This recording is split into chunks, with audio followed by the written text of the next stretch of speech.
We're pleased to have Congressman Alan Grayson with us for the hour, taking your calls.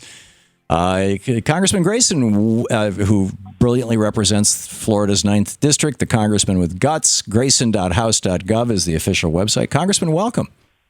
Thank you very much, Tom. Thanks for having me on the show. I'm pleased and honored to have you on the show, and thank you for being willing to take calls from our listeners. And if you want to talk to Congressman Grayson, we have a couple people already on hold waiting to talk to you. And if you'd like to talk to Congressman Grayson, just give us a shout. Congressman, I'd like to just open up, though, by inviting you to just go off on a rant. What do you see as the really significant and consequential issues that, as a congressman, you're dealing with, or as a country we're dealing with, or whatever you think is the stuff that our listeners and our viewers really need to know about right now? Well, the fundamental issue is inequality. Sometimes it takes the form of social inequality, racial inequality, economic inequality, sometimes generational inequality. But that's what we grapple with. Inequality is spinning out of control in this country. It's gotten worse and worse since the 70s and the 80s.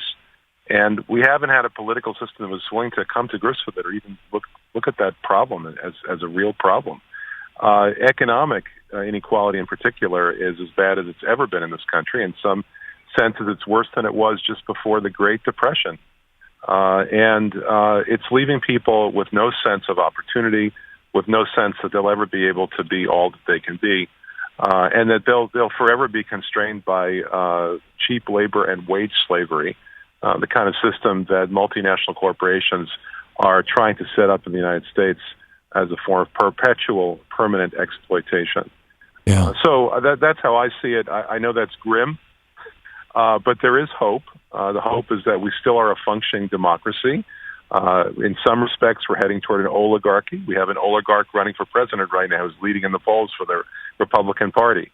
In some respects, you could call this country one that's in danger of becoming a plutocracy. But the fact is people still have their votes, and those votes are still meaningful. So as long as that's the case, we can elect better leaders, leaders who will come to grips with what's happening in America right now and make sure that we don't see the death of the middle class. To watch more clips from our programs, hit the Watch More Videos button over here. And please be sure to hit the handy-dandy subscribe button so you'll always be up to date. Tag, you're it.